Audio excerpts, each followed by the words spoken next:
Hello and welcome to Unique Study Point. आज है 28 जुलाई 2021। 28 जुलाई से रिलेटेड करंट अफेयर्स के जितने भी इंपॉर्टेंट क्वेश्चन बन सकते हैं वो सारे के सारे हम इस वीडियो में डिस्कस करने की कोशिश करेंगे। तो चलिए आइए शुरुआत करते हैं सबसे पहले क्वेश्चन से। पहला क्वेश्चन क्या है? Consider the following statements regarding the denotified and nomadic and semi nomadic tribes. Statement देखते हैं क्या क्या है। A development and welfare board for denotified nomadic and semi-nomadic communities has been constituted in February 2005। क्या ये सही है? नेक्स्ट स्टेटमेंट है the term denotified tribes stands for all those communities which were once notified under the Criminal Tribes Acts enforced by the British Raj between 1871 to and 1947। Options क्या क्या हैं? हमें इसमें से बताना है कि कौन कौन सी स्टेटमेंट करेक्ट है। ऑप्शंस क्या है? A only one, B only two, C both one and two, D none of the above. इसका राइट आंसर है बी ओनली टू। डिस्क्रिप्शन में देखते हैं पहली स्टेटमेंट क्यों रॉन्ग है। A development and welfare board for denotified nomadic and semi nomadic communities has been constituted in February 2019। क्या date थी? कब कॉन्स्टिट्यूट किया गया? फरवरी 2019। यहाँ क्या दिया हुआ है? फरवरी 2005। 2005 नहीं है, 2019 है। चलिए नेक्स्ट क्वेश्चन की तरफ बढ़ते हैं। FICCI the largest and oldest apex business organisation in India was established in, कब एस्टेब्लिश की गई? ऑप्शंस क्या है? A 1927, B 1946, C 1970, D 1991। इसका राइट आंसर क्या है? 1927। डिस्क्रिप्शन में देख लेते हैं थोड़ा। FICCI की फुल फॉर्म क्या है?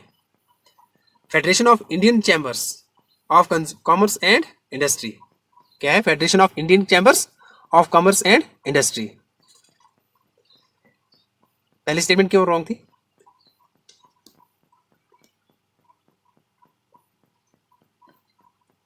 यहां से थोड़ा देख लेते हैं इस क्वेश्चन के बारे में। FICCI established in 1927। कब एस्टेब्लिश किया गया था? Federation of Indian Chambers of Commerce and Industry कब एस्टेब्लिश किया गया? 1927 में।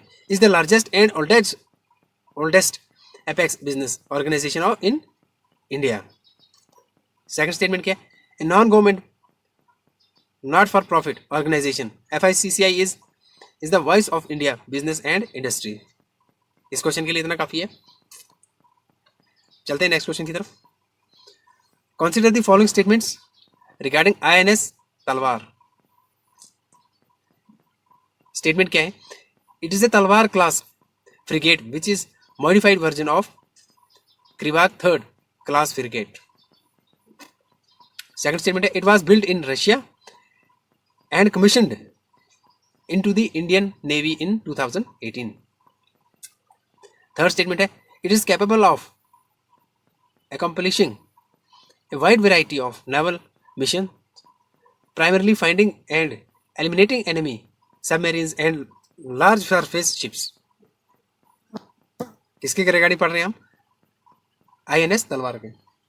चलिए ऑप्शंस देखते हैं। A only 1 and 2, B only 2 and 3, C only 1 and 3, D none all of the above. Question number 3 का राइट आंसर है सी 1 and 3। सेकंड स्टेटमेंट क्या थी यहाँ पे? It was built in Russia and commissioned into the Indian navy in 2018। Description में देख लेते हैं। It was built in Russia, ठीक है, and commissioned into the Indian navy, ठीक है, इन 2003 नॉट 2018। कब किया गया था? 2003 में। चलिए नेक्स्ट क्वेश्चन की तरफ बढ़ते हैं। नेक्स्ट क्वेश्चन है consider the following statements regarding the Thane creek flamingo sanctuary. किसके related? Thane creek flamingo sanctuary. पहली स्टेटमेंट है it is protected under Ramsar convention of wetlands of international importance. Second statement है the TCFS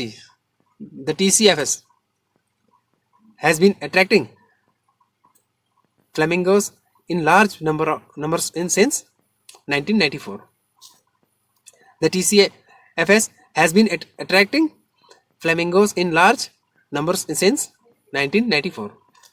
Third statement है, it is recognized as an important bird area by the Bombay Natural History Society. हमें इसमें से बतानी है कि कौन सी स्टेटमेंट सही है किसके regarding Thane creek flamingo sanctuary. Options क्या है? A only 1 and 2, B only 1 and 3, C only 2 and 3, D all of the above. इसका राइट आंसर है सी, ओनली 2 and 3. पहली स्टेटमेंट रॉन्ग है. डिस्क्रिप्शन में देख लेते हैं. Maharashtra state government proposes Thane Flamingo Sanctuary to be the first Ramsar site in Mumbai metropolitan region. ध्यान में रखिएगा. चलते हैं नेक्स्ट क्वेश्चन की तरफ. Consider the following statements regarding defence industrial corridor. इसके रिगार्डिंग डिफेंस इंडस्ट्रियल कॉरिडोर. पहली स्टेटमेंट है, ministry of defence has established 2 defence industrial corridors, one each in the state of Uttar Pradesh and Telangana respectively. Second statement है, the establishment of the DICs Defence Industrial Corridor. The establishment of the DICs aims at providing filling to the defence manufacturing ecosystem through synergistic development of technologies, promote growth of private domestic manufacturers including MSMEs and startups. Third statement है, UPDIC has potential to generate employment for more than 16,700 persons. कितने persons? 16,700 persons. हमें इसमें से बताने हैं कौन कौन सी स्टेटमेंट करेक्ट है. ऑप्शन देख लेते हैं पहले. Only 1 and 2, B only 1 and 3, C only 2 and 3, D all of the above. इसका राइट आंसर है सी, ओनली 2 and 3. पहली स्टेटमेंट क्यों रॉन्ग है देख लेते हैं. The ministry of defence has established 2 defence industrial corridor. ठीक है यहाँ तक. 1 each in the state of Uttar Pradesh, यहाँ तक भी ठीक है, एंड तमिलनाडु रिस्पेक्टिवली. यहाँ क्या दिया हुआ है? तेलंगाना नहीं, तमिलनाडु राइट ऑप्शन है. सो गाइस इस क्वेश्चन में इतना ही. चलते हैं नेक्स्ट क्वेश्चन की तरफ. Consider the following statements regarding United Nations Development Programme. इस पे पहले भी क्वेश्चन आ चुका है यूएनडीपी पे, तो इसकी स्टेटमेंट देखते हैं यूनाइटेड नेशंस डेवलपमेंट प्रोग्राम के रिगार्डिंग. पहली स्टेटमेंट है, UNDP was established in 1945 by the general assembly of the United Nations. क्या ये स्टेटमेंट सही है? किसके द्वारा एस्टैब्लिश किया गया था? General assembly of United Nations. Second statement है, UNDP works in 170 countries and territories to eradicate poverty and reduce inequality. Third statement है, बहुत ही इंपॉर्टेंट क्वेश्चन है ये, ध्यान में रखिएगा. थर्ड स्टेटमेंट है, it work is concentrated in 3 focus areas: sustainable development, democratic governance and peace building, and climate and disaster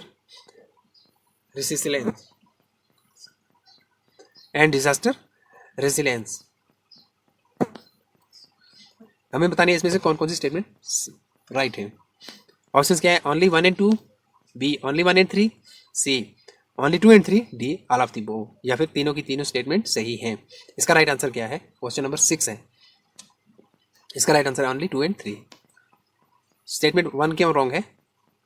UNDP was established in 1965, not 1945. कब establish किया गया था? 1965 by the general assembly of the United Nations.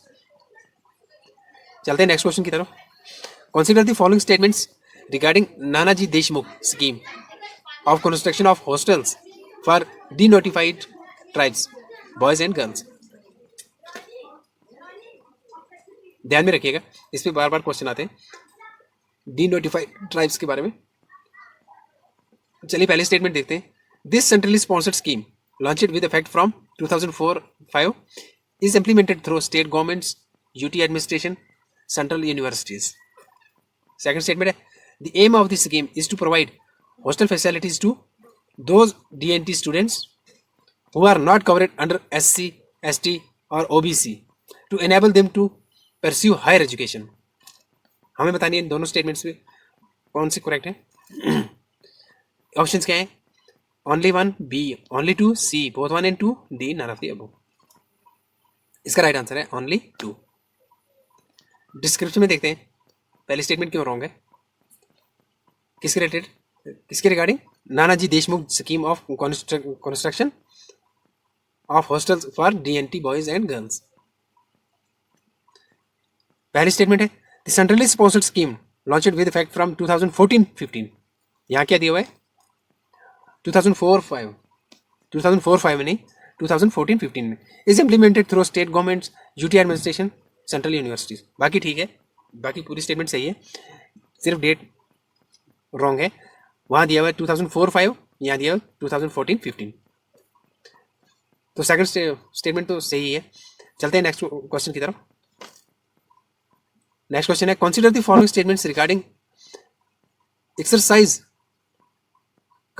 Cut loss Express 2021. Exercise Cutlass Express 2021. पहली statement देख लेते हैं. It is an air force exercise between India and Kenya. क्या ये एक एयरफोर्स एक्सरसाइज है बिटवीन इंडिया और कीनिया के दरम्यान? सेकंड स्टेटमेंट है it will help to build stronger bridges of friendship with Kenya, India community and host of others partners in addition to the Cutlass Express participants. कौन कौन सी statement correct है? Option है only one, B only two, C both one and two, D none of the above. इसका right answer है B only two. पहली statement क्यों wrong है? इन 2021 यहाँ क्या दिया हुआ है? In 2021, edition of the exercise involves the participation of 12 Eastern African countries, not India and Kenya. 12 Eastern African countries. कौन कौन सी है? US, UK, India, and various international organizations like International Maritime Organization, United Nations Office on Drugs and Crime, Interpol, European Union, Naval Force, Critical Maritime Routes, Indian Ocean, and EUCAP, Somalia. So the right answer is B. चलते हैं next question की तरफ बढ़ते हैं. Which of the following is correct about Bureau of Civil Aviation Security? क्या है? Bureau of Civil Aviation Security. पहली statement क्या है? It works under Ministry of Home Affairs. क्या मिनिस्ट्री ऑफ होम अफेयर्स के अंडर काम करते हैं? सेकंड स्टेटमेंट है it aim responsibilities involve laying down standards and measures with respect to security of military flights at domestic airport in India. Options क्या है? A one only, B two only, C both one and two, D none of the above. इसका right answer है none of the above. इनमें से कोई भी statement सही नहीं है. डिस्क्रिप्शन में देखना जरूरी है कौन कौन सी स्टेटमेंट सही है. किसके regarding? About Bureau of Civil Aviation Security, BCAS, Bureau of Civil Aviation Security. BCAS was established as an independent department under the Ministry of Civil Aviation on 1st April 1987. कब किया गया था? 1 अप्रैल 1987. सेकंड स्टेटमेंट देखते हैं. The main responsibilities of BCAS include laying down standards and measures with respect to security of civil flights and international and domestic airports in India. इसलिए दोनों के दोनों स्टेटमेंट रॉन्ग हो जाती हैं. चलते हैं नेक्स्ट क्वेश्चन की तरफ. नेक्स्ट क्वेश्चन है which of the following is not found in DAP fertiliser. क्या नहीं पाया जाता है? Which of the following is not found in DAP fertiliser. Option A है hydrogen, B nitrogen, C phosphorus, D aluminium. इसका right answer है D aluminium. देख लेते हैं इसके बारे में डिस्क्रिप्शन में DAP फर्टिलाइजर के बारे में. Di ammonium phosphate properly known as DAP as a preferred fertilizer in India because it contains both nitrogen and phosphorus, which are primarily micronutrients and part of 18 essential plant nutrients. DAP का उसका formula क्या है वो भी दिया है. DAP fertiliser grade DAP contains 18% nitrogen and 46% phosphorus. So the right answer is D. चलते हैं नेक्स्ट क्वेश्चन की तरफ. नेक्स्ट क्वेश्चन है which of the following is correct about प्रधानमंत्री कौशल विकास योजना. बहुत ही इंपॉर्टेंट क्वेश्चन. ऑप्शंस देखते हैं क्या क्या है. पहला ऑप्शन है it is being implemented through the राष्ट्रीय कौशल केंद्र. सेकंड स्टेटमेंट है the scheme was launched in 2015. किसकी बात कर रहे हैं हम? प्रधानमंत्री कौशल विकास योजना की. पहले ऑप्शन क्या है? One only, B two only, C both one and two, D none of the above. इसका राइट आंसर क्या है? B only two. ये स्कीम कब लॉन्च की गई है? 2015 में. प्रधानमंत्री कौशल विकास योजना. पहले स्टेटमेंट को देख लेते हैं. This is the flagship scheme for skill training of youth being implemented by the new ministry of skill development and entrepreneurship through the national skill development corporation. यहाँ पे क्या दिया हुआ था? It is being implemented through राष्ट्रीय कौशल केंद्र. ये wrong statement है. ये किसके द्वारा हुआ था? It is the flagship scheme for skill training of youth being implemented by the new ministry of skills. किसके द्वारा? Ministry of skills development and entrepreneurship through the national skill development corporation. बढ़ते हैं नेक्स्ट क्वेश्चन की तरफ. Next question क्या है? Indo Russia joint military exercise is named. ये तो बिल्कुल सिंपल सा क्वेश्चन है. इंडिया और रशिया के द्वारा बीच में जो एक्सरसाइज होती है, मिलिट्री एक्सरसाइज होती है, उसका नाम क्या है? इंदिरा. इसको ज़्यादा डिस्कस करने की जरूरत ही नहीं है. डिस्कस में थोड़ा देख लेते हैं. 12th edition of Indo Russia joint military exercise Indra 2021 will be held at. कहाँ पे होगी?